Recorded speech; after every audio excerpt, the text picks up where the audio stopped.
This is a series that we're going to keep going. It's always going to be Wednesday at noon. We got Jordan here for today, next Wednesday. Then I believe we're going to be interviewing another top agent, and we're going to be continuing these sessions on. They're going to be led by myself, Tony Baroni, Ray Lopez. We're going to have some other people that are going to be bringing to the table that are going to be interviewing. So we're really, really excited about this. Jordan, we're excited that you are our kickoff guy, kind of. We interviewed Ray last week with our first one. All right, let's see, what have I got? Am I muted? Nope, I'm on. I'm all good. Get you on this way.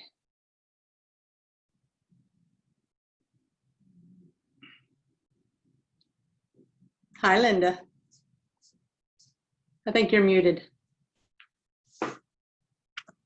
Yes, I was muted. There you are. I see you now. Sorry, I was getting off of the last Zoom. What does Lisa say? Lisa, I can only see a part of it. Hold on, let me make. It keeps, because of your background? Because your background. All right, let me get rid of my background. All right, Yeah. get rid of your background. Yeah, Let's it's see too the real. distracting. Let's see the real home office. Okay. I love the background, but the sun keeps going away because of Okay, it. there you go. All right. Does anyone know how to adjust Zoom settings to what? Thin and under 30. Okay. Oh, please let me know. Apparently not. Well, welcome. All righty. Here's my other one. You can put your background back on if you do not. Oh, you're wearing yoga pants. Oh, love it. Here's my other one. Yeah, that's how I feel. For sure. We still have several people joining as we go. Okay, awesome. As you're coming in, hang out, talk. Lisa Spencer's in the house to give us some education on negotiating today. Whoop, whoop. And Linda Thomas is here from AmeriFirst. She's sponsoring this and bringing Lisa to us. So we appreciate that also. Glad to see all your faces. Love Buff's background. I see Dave Thomas as well. But Fantastic. wait, let me see what Buff has. Oh, yo, she's got, yeah, that one. That's good. I should switch it. Want me to switch it up? Well, sometimes she has the beach and she's got like the palm trees and the waves are joining. And oops, somebody just left. Somebody came in and went out. Okay. That's all good. Kathy, can you make me a co-host? Because I am going to share my screen. I believe I can. And Awesome. I have to figure it out because I'm on my iPad, which is If you go to where the participants are, and then you should have, if you hover over my name, it'll say more. And then just make me a co-host. Make host. There you go. I just made you the host. Oh, well, then you won't be able to do anything, but that's cool with me. Hey, it's the story of my life, Lisa Spencer. I'm happy. I'm You've been happy. telling me what to do for 10 years, so you just keep on doing it. Why should today be any different? That's right. So welcome, everybody. Hi, Kathy. Hi, Sharon. Hello. Hi, Ken. It feels like Romper Room. I know. Or Brady Or the Bunch. Brady Bunch. Right? Or Brady Bunch. Yeah. Yeah. Well, good. Hollywood Squares. Well, you know, I do. I love that everyone's here, and I'm going to just go ahead and share my screen so that we can get started with that. And I want to make sure. Now I took over my whole screen, so oops.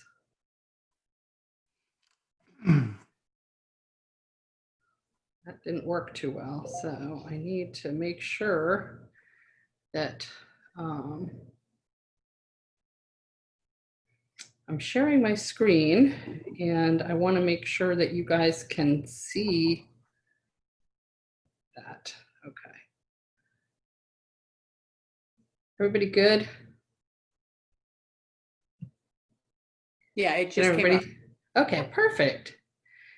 Perfect. And now we have some people joining us, so just want to make sure we got everybody and make sure my clicker works so I don't get all up in your face while I'm trying to do this. Okay, awesome. All right, so what does everyone want to get out of today's class, which is titled 5 Stages of Negotiation? What would make today the biggest win for you? And please, I'd love for this to be interactive. So if you don't have to, don't mute yourself. Does everyone have the ability to unmute themselves? Well, Awesome. Done. I've got an appraisal that I'm waiting back for, and just want to make sure that if it comes back lower, that I can negotiate with my sellers to try and get it to work still if it's lower than the contract price. Okay, good, Ken. We'll keep that in mind as we work through today. Thank you for that. Anybody else? Great. I love it when there are not high expectations of me. Awesome. All right. Hey, Lisa. Yeah. Lisa, I would mention that we're seeing some different conversations now in this market. More conversations based on fear of the unknown and the uncertainty. Right. And that means sometimes negotiating with other agents and with our own customers in order to keep transactions moving in a forward direction. So any conversations around that would be helpful, I would think. Awesome. Awesome. Just by a show of hands, did everyone get the printout for today's session? No. Okay. So I'll help you. It's not really complicated. The printout's just really a couple of things. So I'll slow down. You may want to take some notes because I think there'll be some, for you, Ken, I think there'll be some helpful scripts. Anyone that has any questions on that. The first thing I wanted to start with is, of course, I am here because AmeriFirst helps me to sustain myself and am able to travel around and do what I love, which is training and helping agents. And I saw this post yesterday morning, actually late yesterday, it was just posted, I think, on Badass Women of Real Estate or something. I have no idea, but it says, meet Larry, the loan officer. Larry's been telling his real estate partners that FHA increased their credit score requirements, which is totally false. What Larry failed to mention is that his company chose to increase their credit requirements, not FHA. FHA goes down to 500. Well, I just wanted our partners at AmeriFirst to address the fact that AmeriFirst does not have any overlays, did not increase their minimum credit scores, and did not cap our debt to income ratio. So Linda or Dave, did you want to jump in on that? Sure, I can. So we've been having almost like a town hall meeting directly with our owners of our company every day at 11 o'clock. And one of the things, straight out of their mouth several times right now is we still have no minimum credit score on FHA or VA. We have a 580 on USDA, but that's only because USDA actually sets that. So if the loan makes sense and we can determine, for example, if it's a veteran and all his collections are medical, that everything else is about the file is good, we're going to do the loan. So the cool thing is, we retain the servicing. So we have the right to make decisions that meet actual guidelines. And that's the difference. Lisa's correct that it's not the actual guidelines that have changed in the marketplace. So thanks for bringing that up. Well, I appreciate that. And I know AmeriFirst has been doing a lot of rescue loans because it is overlays that actually derail the timely closings. You're like, wait a minute, they had a pre-approval. They told me this was as good as cash. And now all of a sudden, a week before the closing, like, hey, we need them to provide this. Hey, we need these other things. And it's because they've now tried to resell the loan and they're getting overlays to the loan. And so AmeriFirst is one of the companies that works with no overlays. What the requirements are in the beginning are the requirements you're going to have in the end. So I just want to mention that because we are seeing a lot of random lenders increase their overlays to protect themselves. And AmeriFirst is an extremely liquid company, has a lot of money to lend, and they don't make money unless they lend money. So they're here to lend money. So thank you. And that's all we're going to say about that. So we're going to step into, and Ken, I'm glad you brought this up, and Kathy, I'm glad you brought this up. There's basically 5 stages to negotiation, and the first is setting expectations. So we're going to spend a little bit of time on that. That's the first level of negotiations, is what expectations did you set? And I just want to, by a show of hands or thumbs up or thumbs down, how's my volume? Am I too loud, too soft? I'm not sure how you're doing. We're good. Okay, good. I'm gonna hope my husband is quiet, but I do have a little slide that says I may kill my husband now. These shared space things are amazing. So then we get into conflict. So we know when the first bump is going to happen. How are we going to react to the first thing that doesn't fit our strategic plan for this transaction? How are we going to react to that first bump in the road? And that's often will set the tone for how it's going to be accomplished. So Ken, you brought out about appraisals, setting the expectation, and then when it happens, to not have an inflammatory reaction.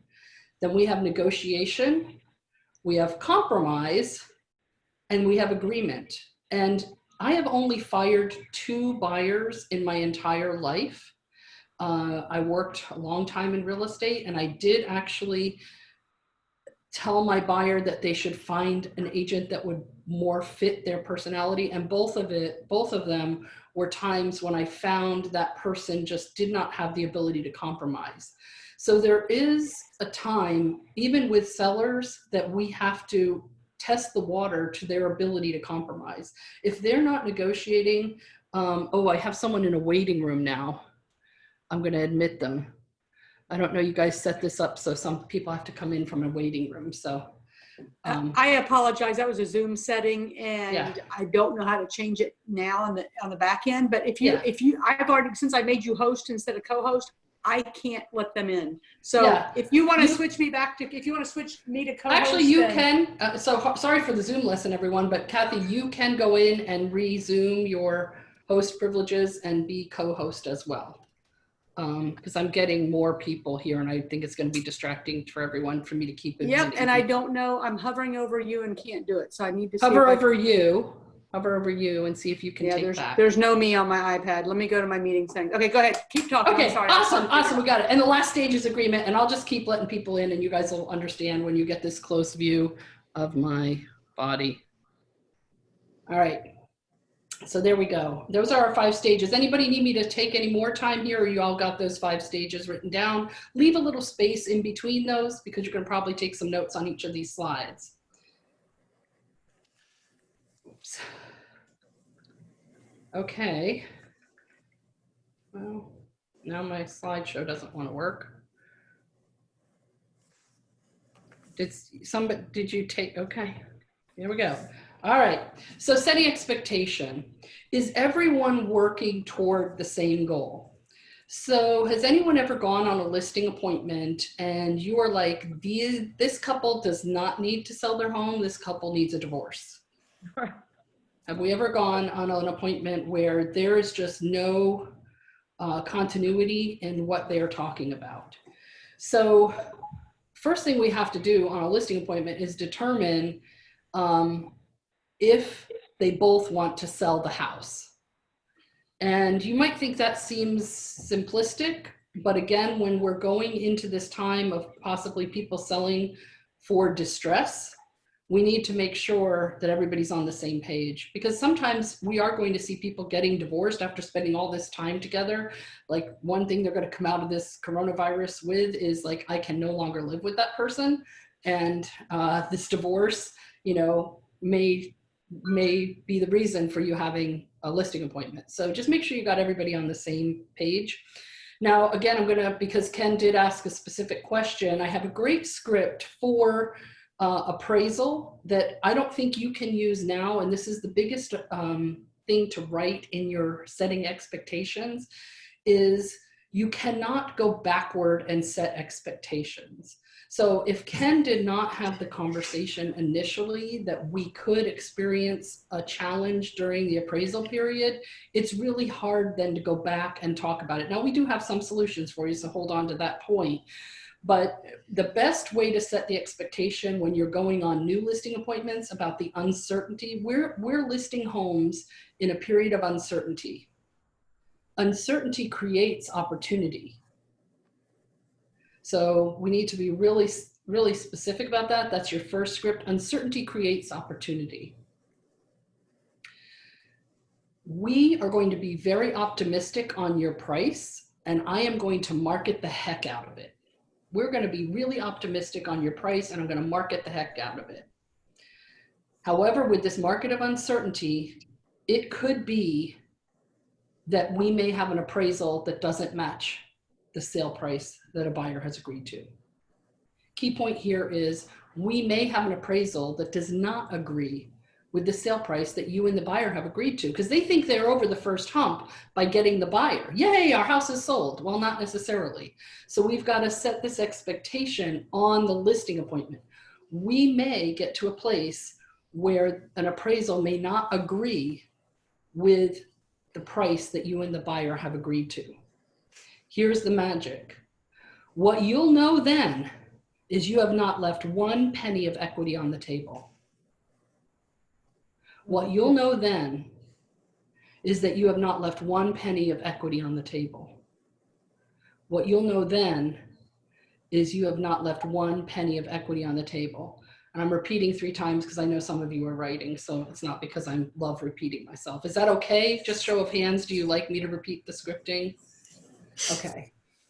Now, when you say that, here's a place for you to be a little proud of yourself too.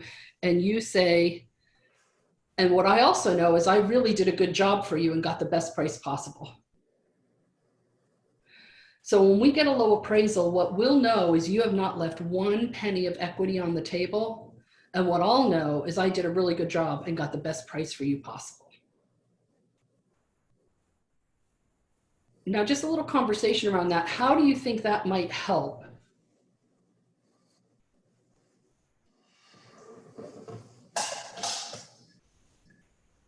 If Ken had had that conversation with his sellers, how might that have helped him?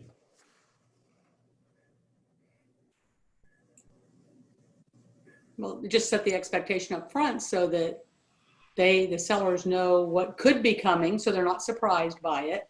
And it makes the next conversation easier. It kind of lays the foundation. Right. And Linda and Dave, you're not realtors. If you had a realtor say that to you on a listing appointment, would you feel like they were saying they weren't going to get a good price for you, or would you feel like they were just helping you understand the process? Absolutely the second. I mean, I love the line that you're not leaving any equity on the table. I think that's a great way to describe it. You know, the appraisal is going to support the market. And even though you had somebody that was willing to pay a little bit more than that, you're not losing any money because you got them the best price. I think that's genius.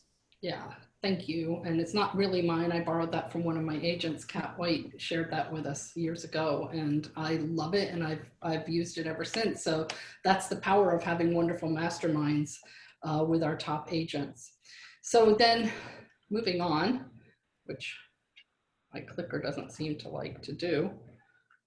There we go. So again, is everyone working toward the same goal? And I put these wonderful 3 typical roadblocks. Now we've got a little bit of an unusual situation in our current market, but let's just stick with something we can all relate to. The chandelier, the wonderful stainless steel refrigerator, and the amazing she shed that we cannot live without. So this is usually the biggest hang up in negotiations is you go into this and you already know we're going to have a problem. So we used price in our last slide, and that's usually the biggest thing. We know as an agent, we're like, oh my gosh, they went right to the top of the range I was offering and then added another 10,000. How am I going to work around this? Well, we have to set expectations. So does anyone have a favorite script, and or which one of these do you want to use? Do you want to use the chandelier, the she shed, or the refrigerator? Because we need an example to move through the rest of our process. Or did you want to stay with price? Because that obviously is something we feel challenged with right now. Let's do the refrigerator because they. You want to use the refrigerator? Love it, Kathy. Thank you. So they are way attached to this refrigerator. So one of the first things we might say is, would you consider replacing the refrigerator before we list your home?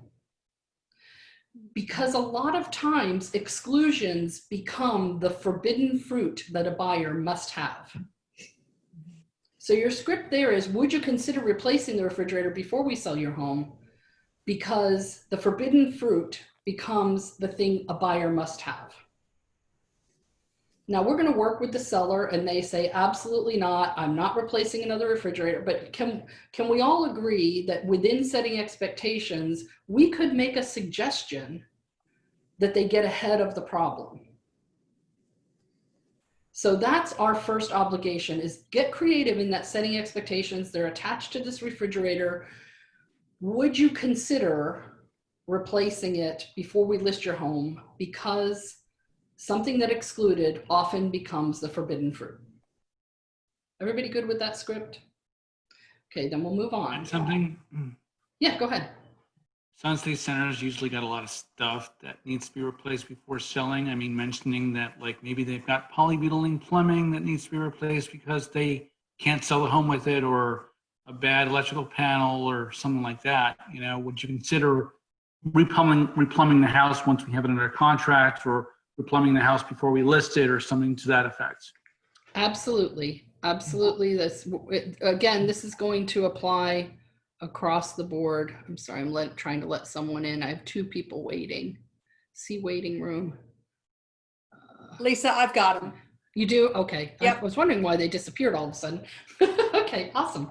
Okay, so we're going to go ahead. Thank you, Ken, for that. And we're going to go ahead with the refrigerator example, because again, I don't want to bounce around to too many different examples, but everything you mentioned could absolutely be the example. Thank you for that. We're going to pick on the refrigerator because that's what we chose, and we're going to keep moving on. Okay, 6 people waiting in the waiting room. See, it freezes my screen. Let's see. I can take you off Okay. of co-host. No, because then you won't be able to see my slides. You got to leave it. Okay, okay. Sorry, the problem is there's one person trying to come in 6 times. Okay. So that's what Got you're it. seeing. Okay, awesome. Just freezes me up. Okay, so conflict, like that little wiggle dance, that little conflict did there. See, I'll do it again. There we go. All right, this is where we get our first opportunity to shine. This is not when you say, I told you so. How many of you are married, and how many of you have ever heard I told you so? It is not something that works. So put this in your do not do column. Do not say I told you so. Do not set up a common enemy. Now, does anyone want to take a stab at what I mean by that?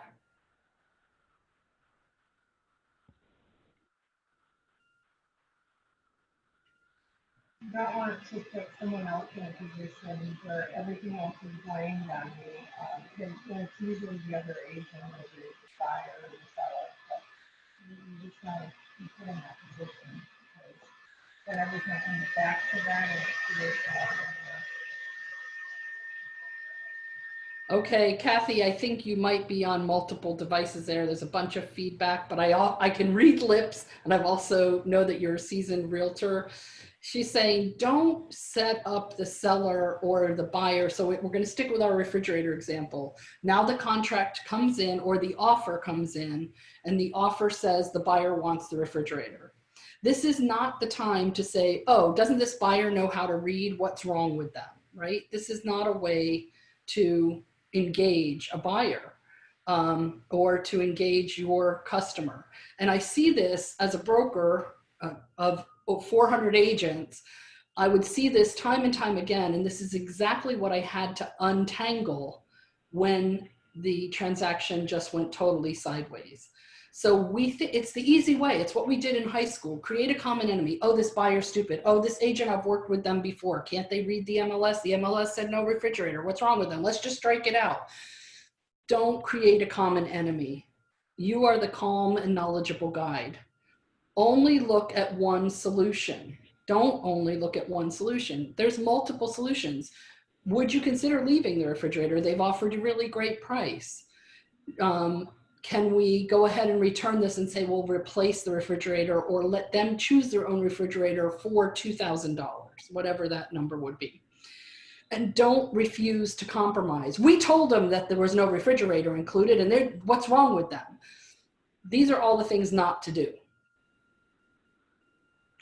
Anybody ever have a transaction where you yourself even slipped into one of these bad things? And I'm going to say, yes, I have, because sometimes I'm very specific on the MLS. The chandelier is not included. It was inherited by given to them by their grandmother. You're not getting it. And where I worked in New Jersey, we had a lot of stained glass. My home that I sold was built in 1914. We had 2 beautiful stained glass inserts. My husband and I removed them and replaced them with cheaper inserts before we listed our house, because I had been in that argument so many times. So it comes up, don't inflame it in the beginning. So can we all give a thumbs up that we get that? All the things not to do. Okay, so we don't want to look like this guy on the left. Your energy can actually be seen and felt by the person on the other side of the phone.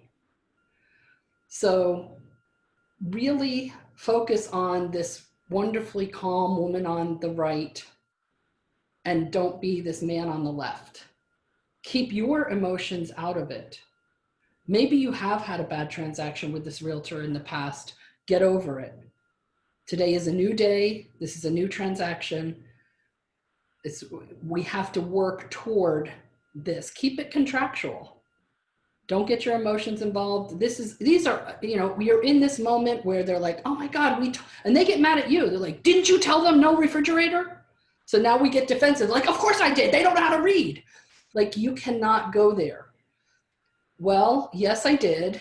And it looks like they've really sweetened this offer that we should consider giving some kind of compromise for the fact that we're going to take the refrigerator. Do you see the difference? Like, just notice the tone. Trust that the other agent is doing their job. Anybody here ever have a difficult customer? Yeah, hello, we all have.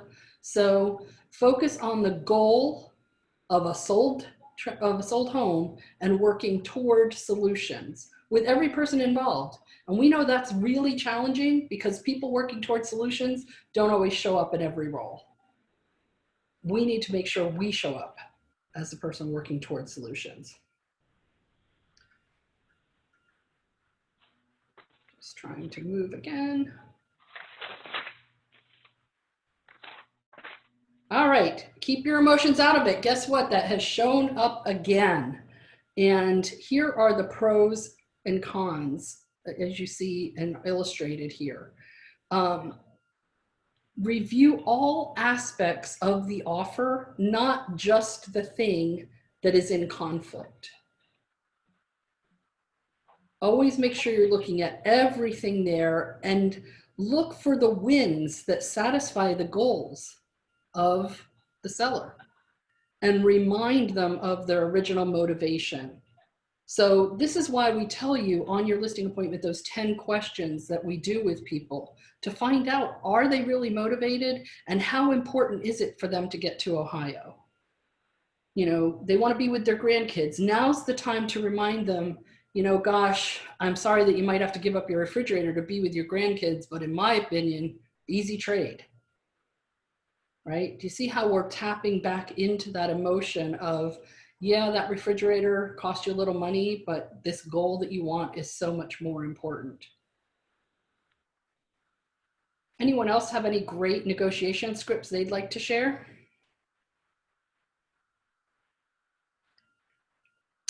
So we have a choice when we're in negotiation to be this or to be this.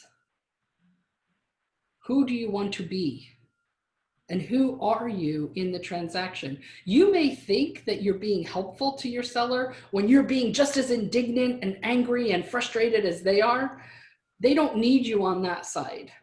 They need you on the side of the calm and knowledgeable guide. So now it's compromise. Here we are again. Keep your emotions out of it. Do you see how this keeps showing up? What are some of the ways that emotion shows up for agents?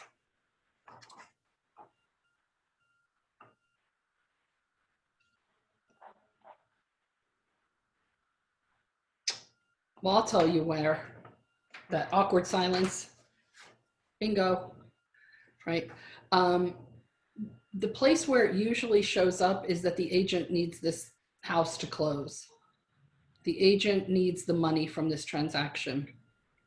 They haven't had a transaction in 3 months, and if this doesn't close, they're going to be evicted from their apartment or lose their home. They get so emotional.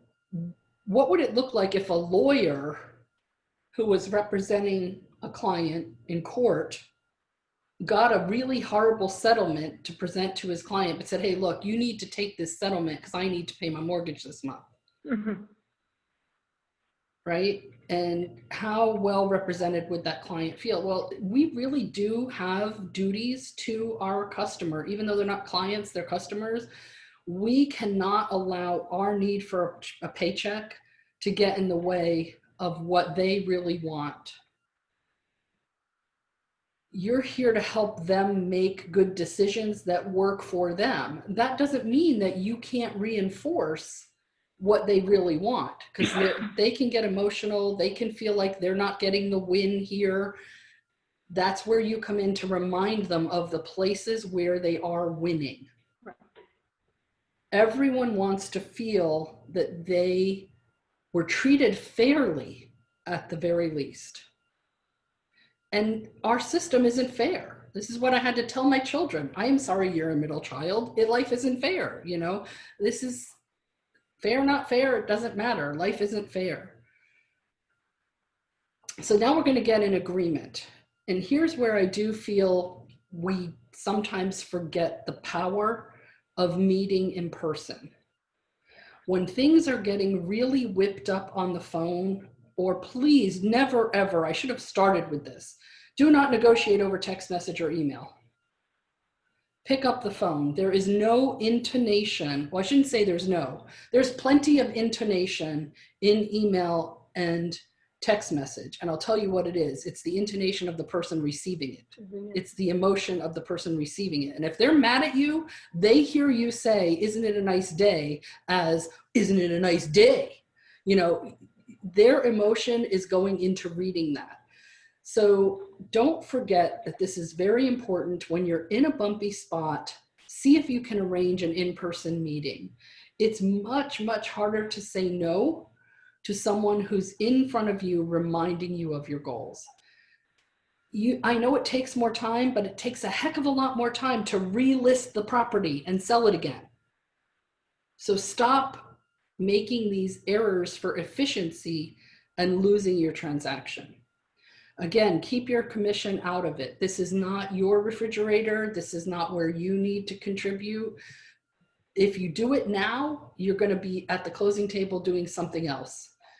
A lot of mistakes, what agents do, that they're so bad at negotiating, they start throwing their money at it, and you will continue to throw more money at it at every bump that happens if you don't learn how to negotiate. Now, have I ever contributed? Have I ever taken a commissionectomy? 100% yes. But it's usually at the closing table when we have come this far and I know that I have to start over or take my check today. Does everybody get that? Like when you're first negotiating this is not the time to throw your money at it, because then they're going to come after you during the home inspection. They're going to come after you every time they need money. So really avoid getting involved with that at this stage of the game. And remember, you're likely going to work with this agent again. So I know we can get really whipped up, and sometimes we become such a strong advocate for our customer that we really damage the relationship with the other agent. Next time your buyer wants their listing, they're going to remember the way you behaved this time. And we have so many instances with multiple offers. Now is not the time to alienate our real estate community. And again, when we go through a shift, that community gets smaller and smaller, and your reputation becomes known. So do we want to be known as the calm and knowledgeable guy, or the crazy Lisa person that no one wants to work with? I've worn both hats, I'm ashamed to say. You know, because sometimes you just lose it, especially when you're working with family. I tell you, when I've lost my position as the calm and knowledgeable guy, it is when my daughter was trying to buy a house and I felt that she wasn't being treated fairly, or when my aunt was trying to get out of a contract where she purchased a home which was perfectly reasonable and the builder was keeping her money. You know, it just that's when I didn't show up as my best self when I was involved with my family. And that's just who I am, and I regret it, you know. So I'm trying to move my slides forward here. So these are the 5 stages of negotiation.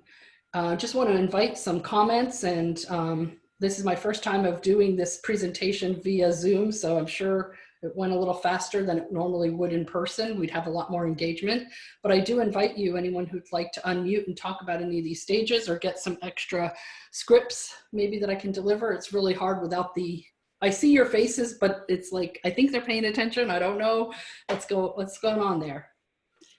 Hey, Lisa, if you unshare, we can see each other's faces too. Okay, and that sure, might be yes. helpful because we can go to gallery view. Yep, perfect. Oh, there you are. Hi, Yeah, everybody. hello, everybody. Can I just say that I love the whole presentation, but the emotion part right now, I think, is just spot on. I mean, it always is, but right now, especially because it's the emotion of the buyers, the emotion of the sellers, the emotion of the agents. Everybody, in a time of uncertainty, everybody feels the pull of a little anxiety. And I just think that being that calm and knowledgeable guide through the process, that's what creates the wins and keeps deals together. 100%. If I can comment off that, Kathy, I actually am, excuse me, I'm working on a sale where the buyers, we're actually closing Monday. And a couple of weeks ago, I went to Kathy's office, and it's against an agent from our office who knows that I'm a new agent, and I know he knows. So I said, he said, if you come up $5,000, I'll make sure they get the listing or the sale. And so I said, am I being taken advantage of? And Kathy said, well, what's the price point on the house? And I said, $560,000. And she said, Sharon, do your buyers want to lose the house over less than 1%? And that completely put it in perspective for me. I said, you know what, you're right. In one way, $5,000 sounds like a lot of money, but it's less than 1% of the purchase price. And that's how close they were to having a deal. And so I literally went back with those same words. I said, look, I spoke to the broker, and she said, there's only one question to ask, and it's one that you can answer, not me, not her. Do you want this house? Are you willing to walk away over less than 1%? And we're closing this Monday, so that's good. So it is. It's being calm and kind of processing stuff, and and because I'm new, I fortunately was smart enough to go to Kathy and say, hey, how do I handle this? Because Perfect. It was, this is what you got to come in at. And I told my client initially, I said, look, it's a canal home. It's going to sell at that price. It's appraised, it's priced right. It's going to appraise.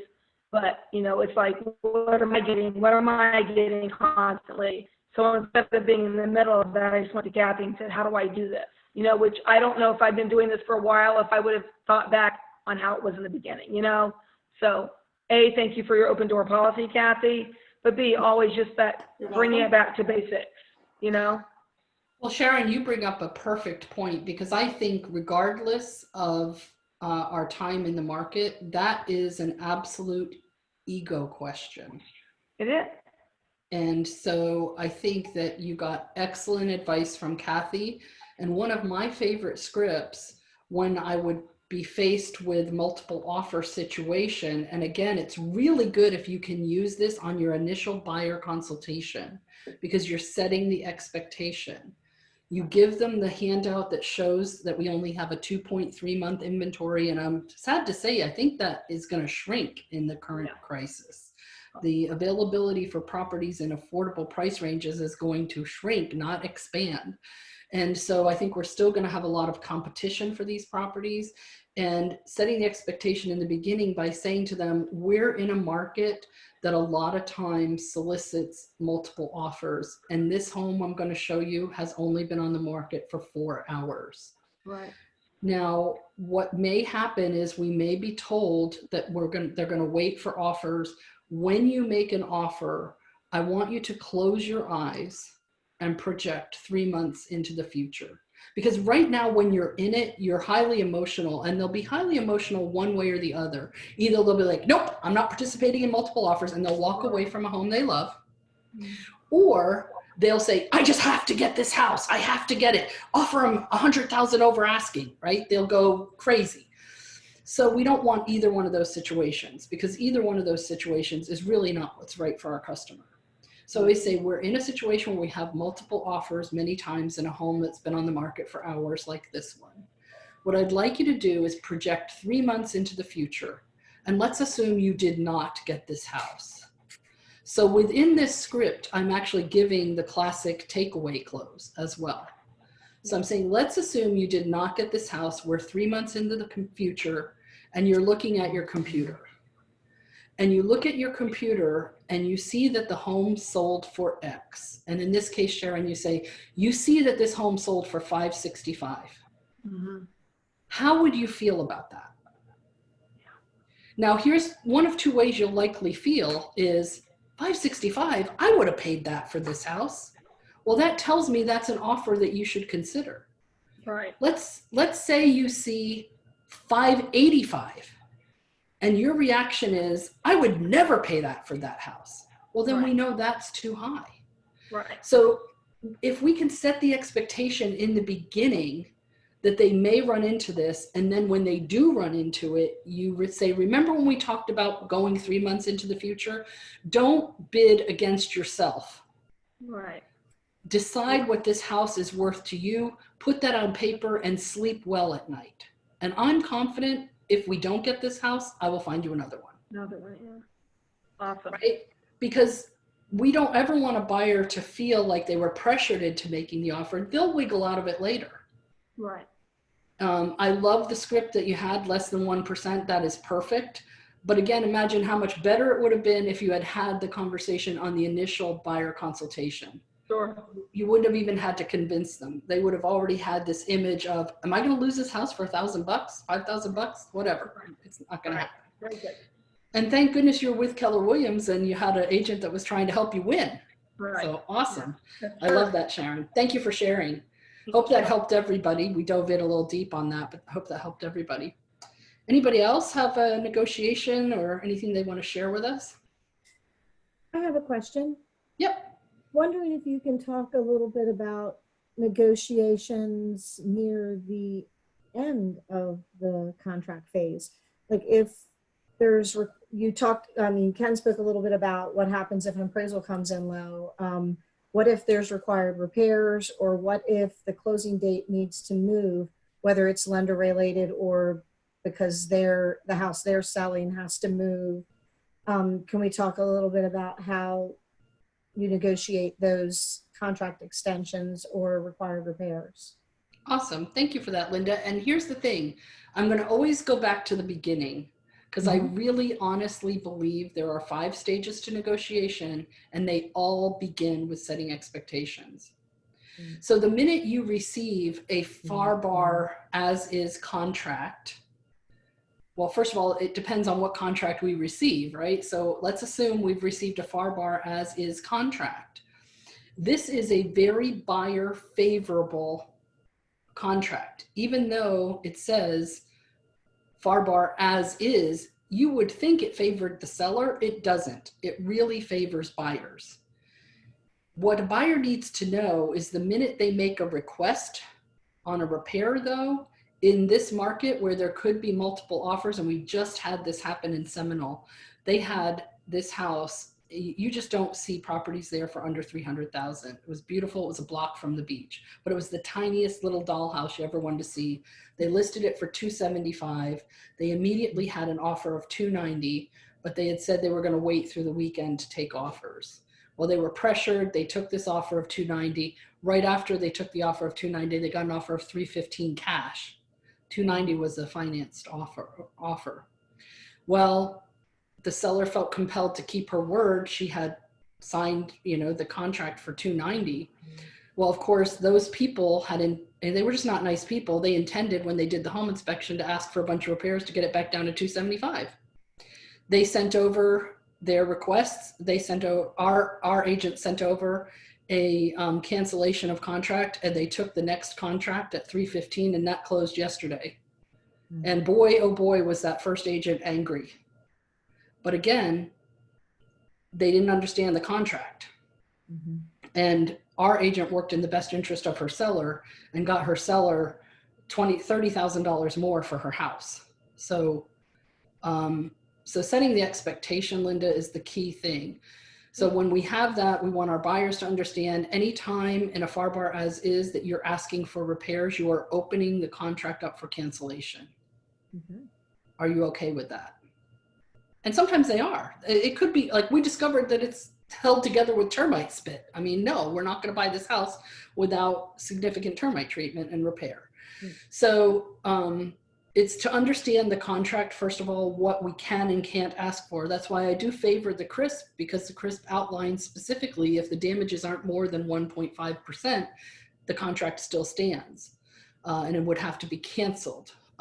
So again, knowing our contract is the best way to start.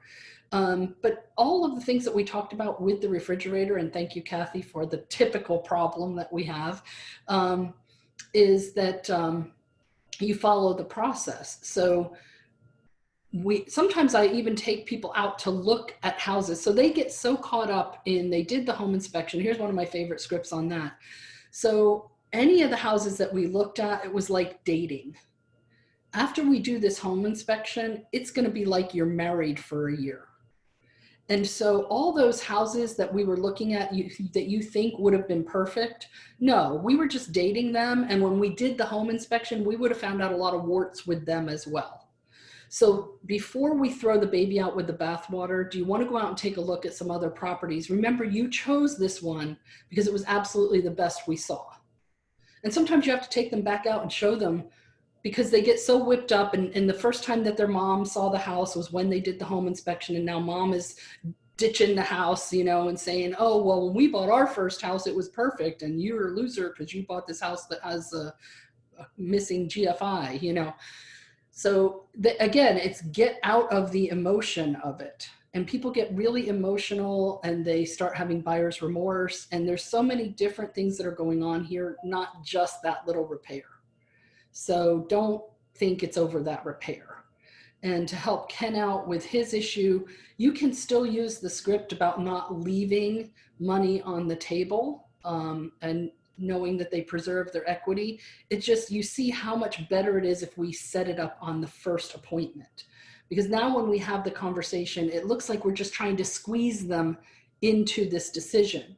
If we have it in the beginning, it shows that we are a knowledgeable guide. We are the person that's done this before. In my experience, you could be selling your first house. Our company has experience. So even Sharon, who's new to the business, can say, in our experience, the whole company, real estate in general, every book I ever read on real estate finds that buyers get buyer remorse, right? She's a brand new agent. She can say that 100%. It's true. So the way we're going to help them through that is we're going to be reasonable during our negotiations here, so that if we do have a bumpy appraisal or other things that come up, maybe inspection issues, that's the biggest thing I use during multiple offers, is to say, look, this person who came in first, if we go ahead and honor them by accepting their offer, as long as all things are equal, they're going to be appreciative of that. And as we get through the other bumps in the contract, they're going to remember that we were good to them. Like, that's always been my way of dealing with it. As long as the first person in the door meets all the requirements of the other offers, I try to go with them because it's a sense of fairness. Anybody else? I didn't do the listing appointment. I did the listing, but not the listing appointment. My previous team leader did the listing appointment. He actually went, he listed it way above what they thought it would be listed at. And now they're actually a little bit annoyed with him that they listed it so high originally, you know, but yeah, it is what it is, I guess. Yeah, it is, Ken. And here's where, again, try to keep your ego out of it. This is not the time to say, I told you so, because them being angry is only going to make them dig in their heels. And I love that you're shaking your head. No, you'd never do that. I love that. But I just want to mention it because I have an ego, you have an ego. We were all born with them. We were all born to look right and be right and look good, right? That's what we all want. And yet it's when you can put that aside for the better good of the contract that you'll really create a win for everyone. And so I love the fact that you're like, well, they're a little upset with him, but I'm just like, well, this is what we're doing now and we're going to move on, because for you to say, yeah, I know, I wish I would have been involved in here in the beginning. I never would have done that to you. You are not helping. You are not helping. And it feels like we're helping. It feels like we're partnering with them. We're being on their side. You are not helping. I have excellent rapport with these guys that I'm selling, by the way. And so, I mean, we're going to go out and meet people and party a little bit after this is all over, which is great, you know, and they'll introduce me to more people that I could potentially have as customers, which is really awesome. But yeah, they've agreed, they're very agreeable throughout the whole process, which is really good. I mean, there was some repairs that need to be done. And I was so worried about going back to them and saying, yeah, they want to have the ductwork replaced, and you know, they're already asking for such a low price in the contract. And I was like, oh my God, they're going to be like livid. And they were like, no, we'll just get it done tomorrow. Yep. Like, Perfect. wow. Perfect. Perfect, Ken. I love that. Now, Yeah. the other thing that's really important, again, with setting expectation is that right now we are facing a time of uncertainty. We always want to get ahead. This is the way we express it. We always want to get ahead of downturns in pricing. We always want to get ahead of any kind of inspection issues. So this is just write it down on an index card, tape it to your computer. It is our goal to get ahead. So in your listing appointment and when you're working with buyer, anytime, it is our goal in an uncertain market, it's our goal to get ahead. Get ahead of pricing, get ahead of repairs, get ahead. Doesn't that sound a lot better than you need to repair this because they're going to pick your house apart when they get here? No, we need to get ahead. Yeah. That sounds like winning. I love that. Thank you. I love that too. All right, guys, I was able to fill our hour, it looks like, well, at least 50 minutes. Anything else? Hey, Lisa, I actually have something. Go ahead, Dave. Thank you, Kathy. When you're talking about the negotiations at the end, make sure you're aware if there's any kind of extension fee for the lock for their interest rate. Oh, yeah. Make sure, just so that it's not an overlooked item that could be an additional cost to a buyer. Mm-hmm. Yeah. Dave, I think that's an excellent point because I think we have a lot of sellers that are nervous to find a new home until they secure a buyer. When things get nervous, everybody plants their flag in what is the safest thing for me. So sellers don't want to find a new house and make a contract on a new house until after they've secured a buyer, but then they want extra time because they didn't realize they wouldn't be able to find the perfect house. And, you know, the first thing to talk about in our, again, setting expectations is to understand that Florida contracts are written as time is of the essence contracts. So every date that you see on that piece of paper is a hard and fast date. You need to explain this because consumers from other states don't have time is of the essence contracts. I think a lot of Florida realtors don't understand that. If you're from New York, New Jersey, Pennsylvania, Connecticut, none of those states have time is of the essence. They write their contract and it is a guideline. And then if you get to that date and it doesn't happen, then you have to serve time is of the essence and you have 10 days to actually execute. So if you're meeting with anyone from out of state, you really need to help them understand every contract in the state of Florida is written as time is of the essence. We need to treat the guidelines. We need to treat the dates in here seriously. And you need to work, and I think this is a perfect place to also introduce, you need to work with a lender who takes them seriously, because I can't tell you how many lenders treat the closing date as a guideline rather than a hard and fast date.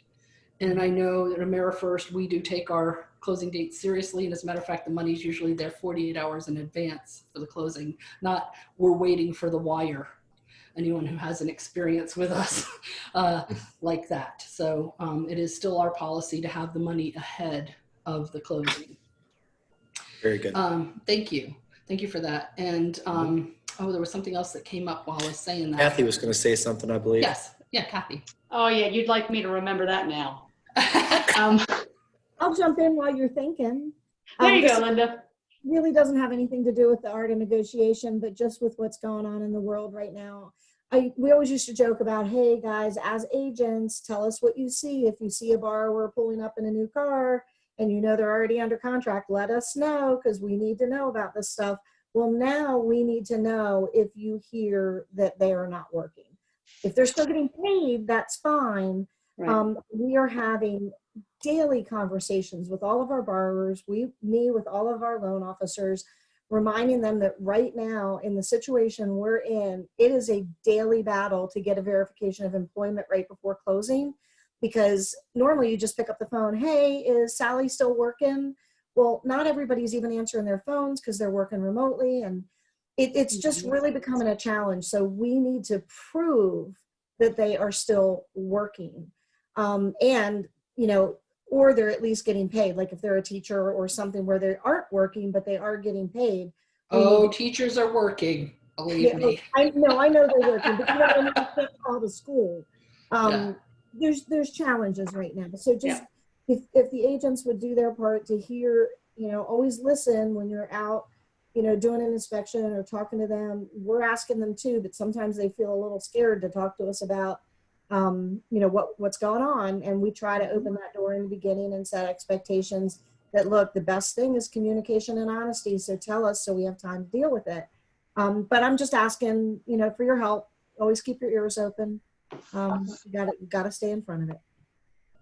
Well, I appreciate the opportunity to be with all of you. I hope that my class converted well enough to Zoom. I don't usually have all these slides. You know me, I like to be up here sharing scripts and everything, but hopefully you got some value out of today. I appreciate the invitation. Ken, yes.